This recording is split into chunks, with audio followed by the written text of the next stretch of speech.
Hey everybody, welcome to Senior Guitar Lessons with Bill, and I am Bill. This is a video that I did for my members only group first, and now I'm making it public to you guys. And it's just a behind the scenes look at my little studio that I have set up here. It's some pretty cool stuff that I've got going here. I've just actually converted part of my garage into my little studio. And then we're going to walk around my place here and you'll see my little museum that I have. I've got some really cool stuff in there. So if you're into that kind of stuff, whether it's music and instruments and toys and all kind of stuff that you'll see, I think you'll enjoy it. I do hope you like it. And if you haven't already, make sure you subscribe to the channel because I've got lots of stuff like that. Show you my little behind the scenes studio here. This is a part of my garage that I've converted into my little studio. Look at me over there. That's me as a clone over there. But here is my little studio. I do shoot with a green screen. I am actually getting a set background made right now, but for right now I do use a green screen. And here's my little amplifier that I'll talk to you guys about, the little Fender, and there's the little newbie that just showed off on my channel. And I have a music stand here that is capable of having quite a few papers on it. Here's my playback monitor up here. If I sit down on the set, it looks kind of like this. I can see myself there, and look at this. I have a little teleprompter right there that I can use if I need to. Sometimes I just use these down here, and sometimes I can look up to the prompter. I've got lights up here on a little thing that I put together, which makes it nice, and I can put those at any luminance level that I would like. And green screen backgrounds are really cool because, you know, I can, with a snap of the finger, we can go to this. All right, or how about we go to this? Or maybe even to this. That's the neat thing about green screen. Sometimes I can even just shoot with the green screen, but the backgrounds are really cool. But I have everything here that I need. I've got some of my supplies over here. I've got fans.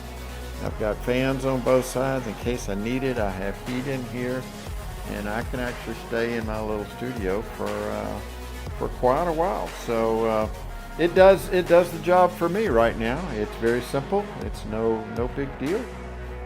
So let's go inside. I want to show you where I edit and what I also call my museum.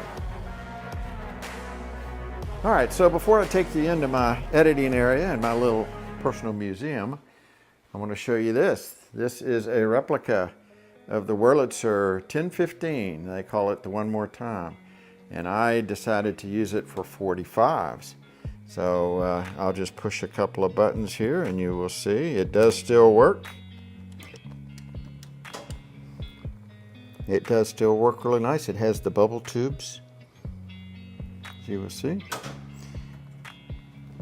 So per YouTube rules, I can't let you hear any of this song. It's getting ready to come on, but you get the idea. So as I come in here, I want to tell you why I have that jukebox out there. Well, here's why.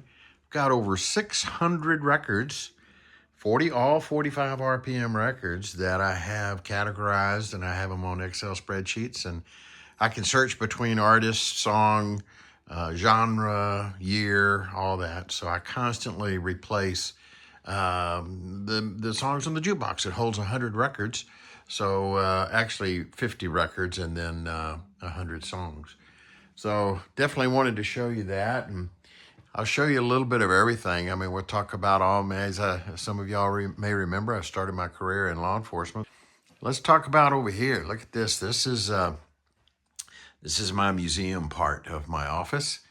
I'm really big into collecting stuff, and so up here, I started collecting projectors years ago. That one on the right was actually belonged to my father-in-law. The one on the left was actually donated to me several years ago, and the one on the middle was actually given to me by a friend. That thing goes back into the 30s. The other two are definitely from the 60s. And this next row, this is kind of the camera row here, if you will. That 35 millimeter camera right there was my dad's. And that would have been in the 50s and 60s. And then that is a Browning movie camera over here. That was his movie camera that he had. And that's an old Polaroid over there on the right. Look at that in the middle. Remember the Polaroid swinger? You used to call it the swinger. You pull out the picture, it'd be a black and white image. And then this one over here is an Argus with the old flash bulb types. And behind all those is some other cool stuff. And one of the industries I was in for a long time in the telecom business was the radio pagers and beepers. Everybody remembers the pagers and the beepers before cellular phones? Well, look at some of these guys. These are some of the first ones. This one, I'll never forget this one. So take a look at this one. These were all have rechargeable NiCad batteries, and all it would make would be a tone. It would just be a tone. You would dial a phone number, and every pager had its own phone number. And if your pager went off, you know that you would only be able to call back the person that had your number. It comes with a little charger. We used to rent these for about $20 a month back in the 70s. I worked for the company from the 70s to the 90s, actually. And then it started getting fancier, but, well, some of these are still old. The old Motorola Page Boy. Some of you guys may remember that one. A lot of first responders back then wore that, and doctors wore this guy. That was the slimline pager. Once again, all they did was make a tone. This was one of the first voice pagers that you could actually speak live through the phone, and it would come out over the pager. And then they started getting into the digital world. Well, before I say about the digital world, look at this guy. This guy is heavy. The whole case is the antenna. This whole metal case is the actual antenna. And that one goes back into the 50s and early 60s. And then the digital world came out with both of these. This was the numeric one that just gave a phone number.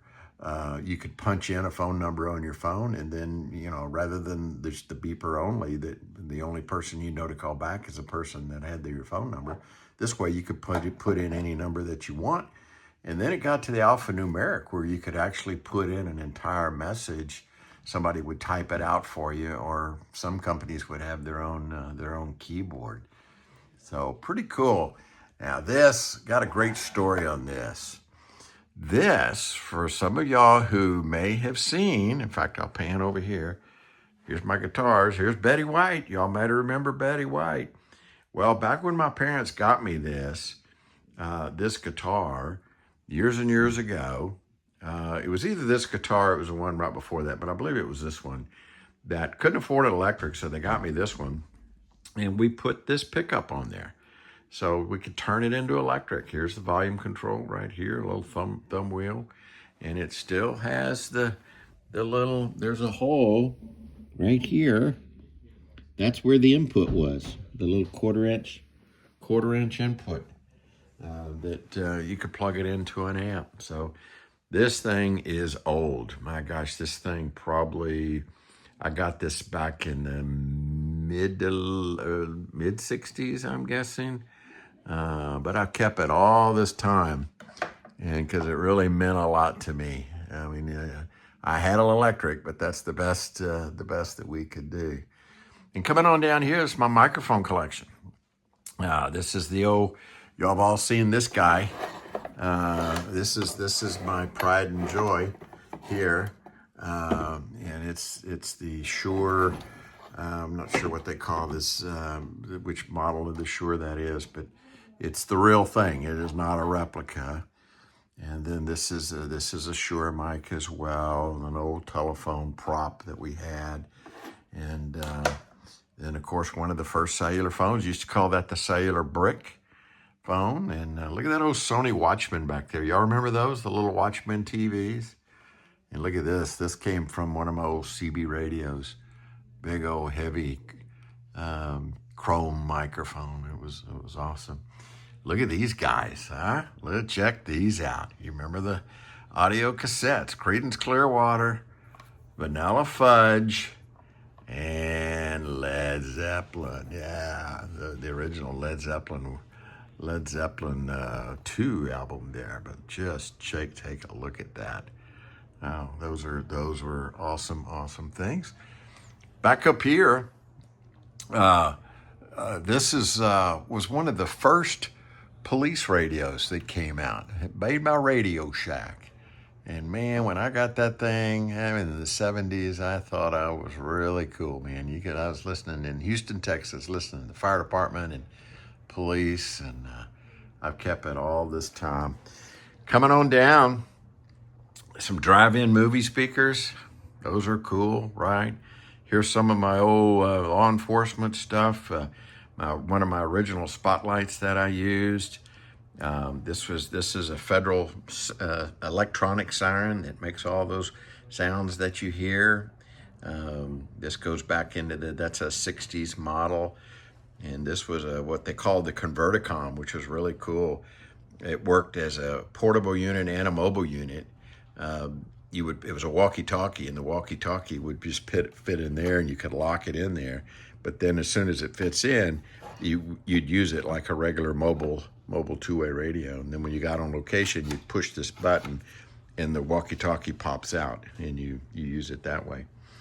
Coming on down here, it's an old film editing screener right there where you could actually edit film. I used to work with 16 millimeter film a lot. That's a 1-inch videotape reel. You don't see those much anymore when videotape was 1 inch. And down into here, look at this. Remember the old Speak and Spell? Some of y'all may be remembering some of that guy back there. The old Jack in the Box things. And this is a little animated bartender thing. Oh, my Chevy radio. Man, I love that thing. I got that back in the 70s, and it's a cassette player and AM/FM radio, which was really, really fun. And my grandfather actually built this radio from scratch, and then he ended up giving it to me. And how about these guys? Remember that? Remember these that would hold 45 records? So then over here, of course, there's the year I was born. I got a Texas license plate from that. This is a cool picture. That's my father-in-law on the left. And look who he's with. He's with Sandra Dee and Jimmy Stewart. How about that? And they autographed it. I don't know if you can see the autographs, but Sandra Dee and Jimmy Stewart. That was taken probably in the early 60s. Some more autograph stuff I've got over here. I've got Sean Connery and I forgot her name that was in that film with him. And actually in one of my, when I was in the production business, we actually did a series of commercials for Radio Shack, and their main guy was George McFarlane, who was the original Spanky. There he is. There he is right there. He was the big guy, Spanky McFarlane. And he signed it for me. Just a really great guy. Man, he was a great guy. Al Jolson. Got an autographed picture of Al Jolson that my dad had gotten through his dad, I guess.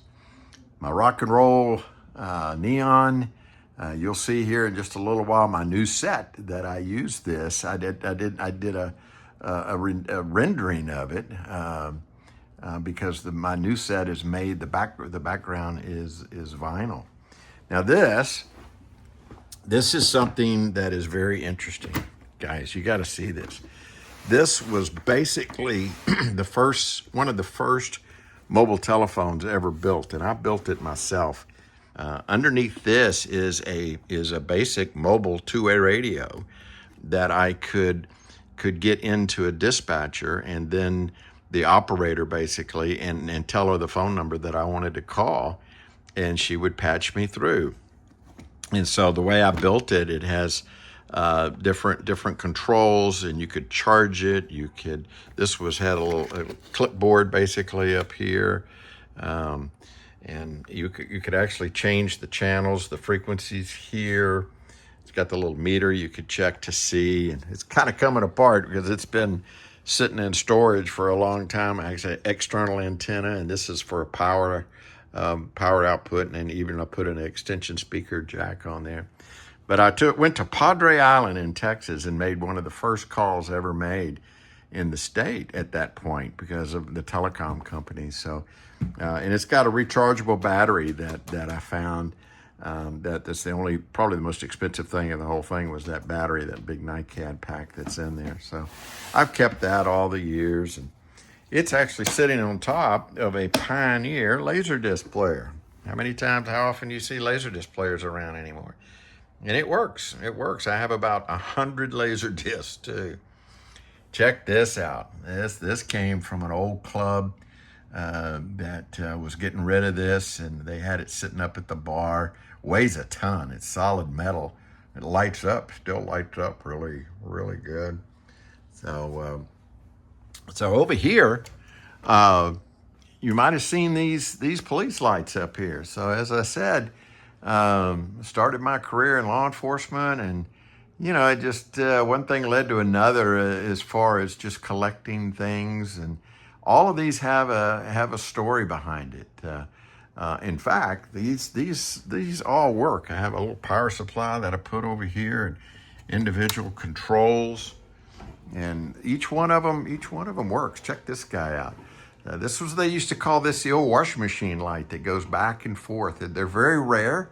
You just can't find these guys anymore. And I found it. Actually, I found it on eBay a long time ago. I've had this probably about 8 years now, 8 or 9 years. But came off an old fire truck, probably from the 50s and 60s, I would imagine. I know the whereabouts on some of these, not all of them. All of them have pretty cool stories to tell. For instance, this one, this is a cool light. That's off a 1960, late 60s, early 70s Houston PD police car. When one of their auctions that they had. I only collect the Federal Sign and Signal brand, which every one of these is a Federal. You can see that one has 4 lights in it.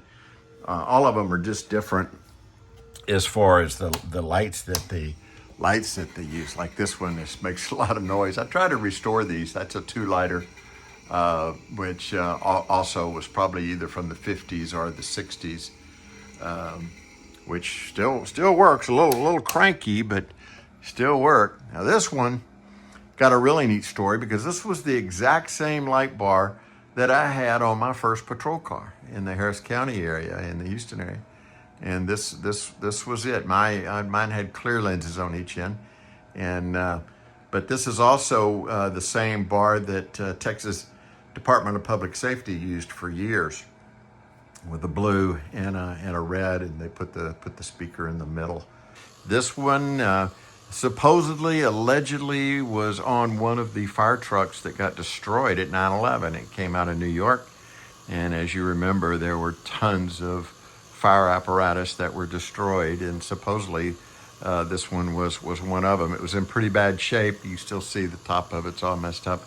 I had to put new bulbs and get the motors working a little bit. You can see it still has some light bulbs that are out, but there's another, probably from the 50s, probably if you ever seen the movie Naked Gun, they open the whole scene, I believe at the beginning of the movie, with one of these, the camera's just right on the light like that, going down the street. These are my 3 guitars. You've seen these if you watch my channel. That's Betty White. That is Johnny Cash, and you'll know real soon what the name of this guy. This is the new Epiphone that we've been having a contest online to name that, and so you guys were really awesome. We had well over 100 or so requests and suggestions, so that was really, really cool. And finally, over on this end, as you can see, my editing system over here. I'm actually working, just put a new video out, and just looking at some of the final tweaks on it right now. Over here, it's kind of the sports area.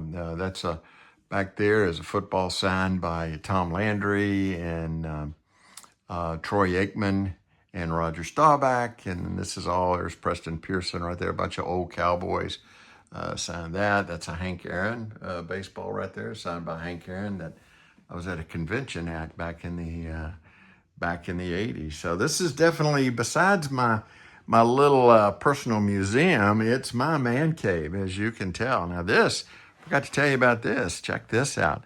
This means a lot more now because it's signed by Chuck Norris himself right there.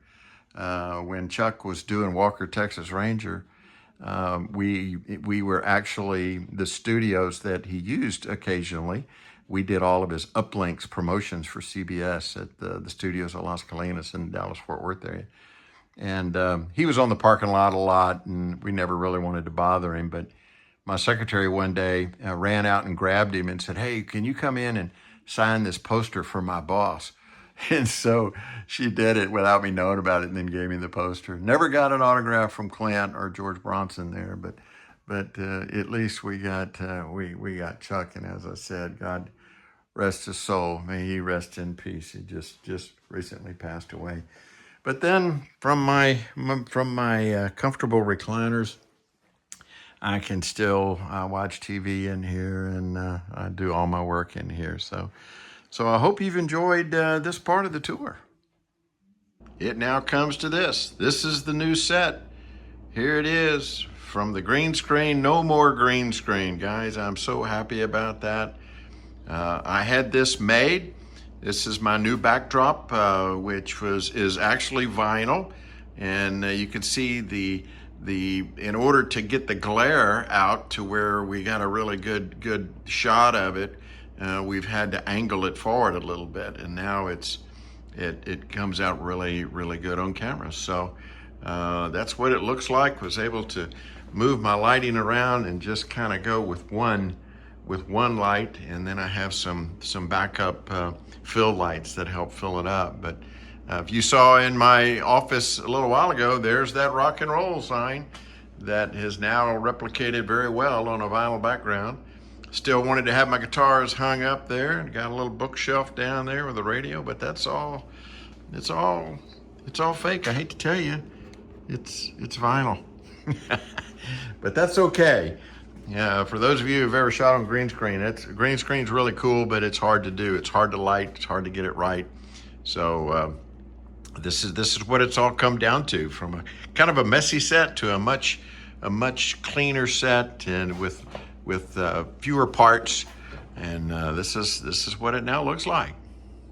He definitely knows when to open the door. Well, come on in. Come on, you can come in. And Charlo is back here somewhere. He's running, he's chasing. Yeah, there you go. Where you going, buddy? Where you going? I thought you liked to be on camera. So there you have it. There is my quick snapshot of my museum and my studio, and I hope you enjoyed the tour.